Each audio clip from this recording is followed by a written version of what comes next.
Hello there, lovely people. It's Alex from Nintendo Life here, and I am here with Andy Robertson from Family Gamer TV. Hello, Andy. Hello, how are you doing? I'm very well, thank you, and we are here today to talk about Miitomo. If you don't know what Miitomo is, then you can always click that card that's at the top of the screen there, where Andy and I discuss what it is in considerably more detail. So we're going to assume you've watched that or you just know what it is. But anyway, we're going to be talking about it from two different perspectives because personally, I have one idea, but Andy, we believe, has another idea. Yeah, I think for families, I'm not sure what the vibe is in the Nintendo land or Nintendo Life, but for families, I think this is quite interesting. I'm pretty positive about it. Well, I think certainly a lot of our readers, and from a sort of a gaming point of view, it is a little bit disappointing that the first smartphone application is not a game. Yeah, that's true. But the smartphone audience is quite different, I think, to console and handhelds, and certainly how my kids use their smartphones. It is a lot about communicating, networking. You know, they'll dabble with Instagram. So I think coming in there first and hopefully making a splash isn't necessarily a bad idea. Potentially, I suppose, but I mean, I really do think a majority of Nintendo's current audience would have been much happier with, say, some sort of Mario game, maybe mobile orientated, maybe something a bit more hardcore, or maybe something Zelda based, and instead we've been given Miis, which is, I mean, it's fine, don't get me wrong, it's fine, but we just think it could have been a lot better. Yeah, well, maybe that's a sign. Potentially this isn't aimed at the Nintendo audience, because obviously all those guys are buying Nintendo games, enjoying Nintendo products already, and so on the smartphone market you've got a new audience, and so that is who it's aimed at. Which is, so I think probably your response to it is, you know, it's on the money that this isn't aimed at Nintendo fans already. I can sort of see how that would go, but I mean, again, I think the biggest blow is the fact that there are game elements in there, you know, sort of there are these little mini games. We don't know anything about them, but we've been told they're in there.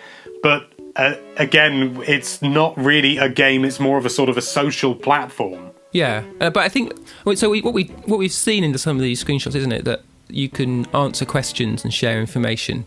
And so far, what I've seen of this is it's largely based around text. So you can create your Mii, or I guess import it.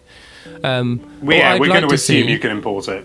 Yeah, I think so. What I'd like to see is what I'd expect to see is a bit more creativity, using the touch screen to draw things. There's an app that my kids really like called Pop Jam, which is quite a similar thing. It's just a social network. There's no proper game element to it, but because people can share pictures, they create their own games between them. So they'll share a picture and say, make over my face, share their face, and then anyone else can then very quickly grab the picture and doodle all over it. And so with quite a simple function like that, you create this vibrant social network. And I would imagine that is sort of territory that Nintendo are targeting with an app like this. Yeah, that's true, if they can pull it off, of course. And I suppose using the Miis is a good way to get your likeness into the app. I keep trying to say game, but it's not a game, really, it's an app. But in a sort of a reliable and recognisable way. Yeah, I think everyone seems to connect to Miis strongly, don't they? They do, that was they do. Big part of the Wii's success initially. Yeah. We spent as long creating Miis for everyone in the household as we did playing the games, and then obviously went on to enjoy Wii Sports and all that sort of stuff. But that the fascination with Miis, I think, continues. I would say so, yeah. So I think they've got that part right, but I do think that, I mean, did you see the stocks for Nintendo? They dropped quite significantly when this was announced. I guess the easy win for shareholders would be a Mario game. Yeah. In terms of making money, but it feels like this is more of a long-term plan.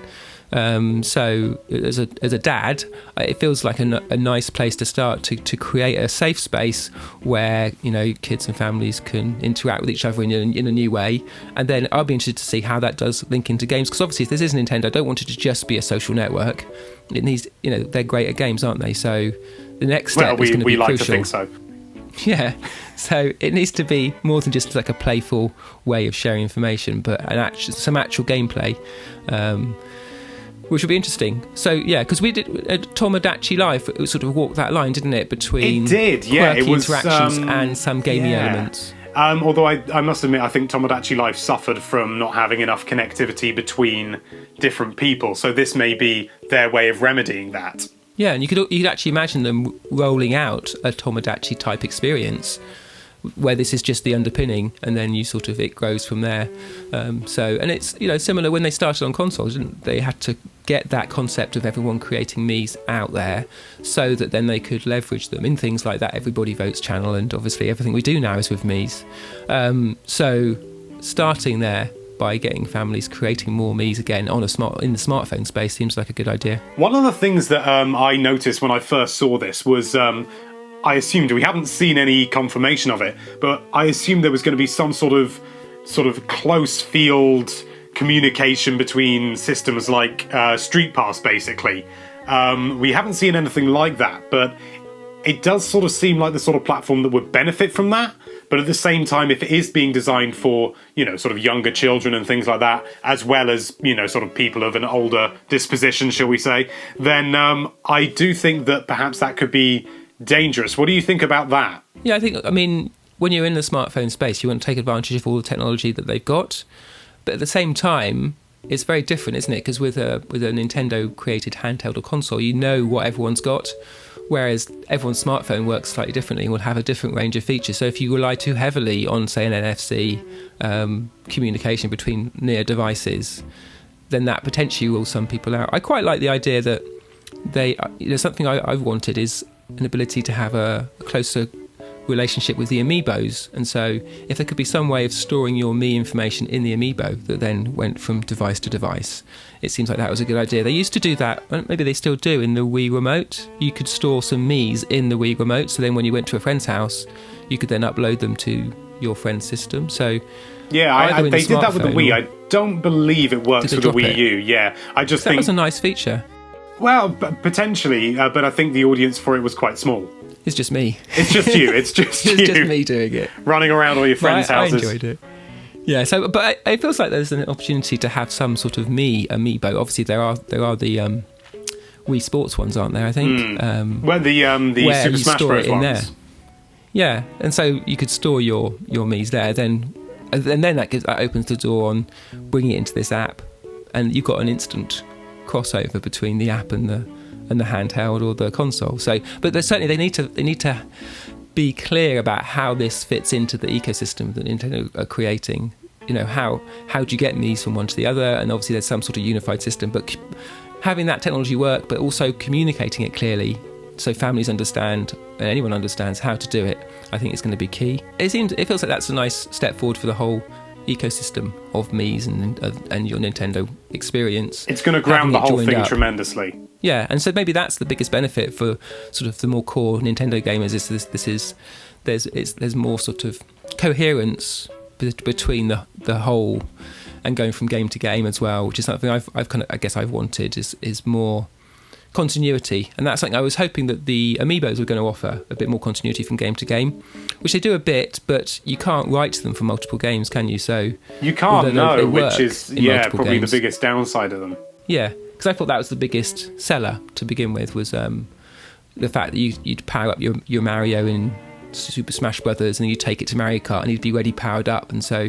But obviously, that's not quite the experience. You start again on Mario Kart. So if there was a way to do that game-to-game continuity, and perhaps Miis are the route to that rather than amiibos, and maybe that's why the amiibos don't focus on that, then I think that makes sense. Looking back at this in the future, we'll be able to make much more sense of it. We will, yeah. We're probably going to look back on this and just go, what were we thinking? There's not even close, but... Yeah, I'm sure there's a clear plan, and I think that's usually... Yeah, Nintendo have generally got their collective heads screwed on relatively well, but... It's something we'll just have to wait and see. They're always full of surprises. I think at the moment you're probably right in suggesting this is trying to appeal to a different audience to what Nintendo already has. Whether that's a good thing, whether that's a bad thing, that's down to the individual, I think. Yes, so we'll see. We'll wait and see, I think. Yeah. Well, anyway, thank you, Andy, so much for joining us and giving your opinion, because obviously none of us really have many families to speak of. Well, basically, when I say everyone, I mean me, if I'm being honest. But anyway, as for you, the audience, thank you so much for watching. If you like this video, then why don't you find out some personal information about that subscribe button, and be sure to check out nintendolife.com for all sorts of lovely Nintendo-related content. Thank you again for watching. Bye-bye. We're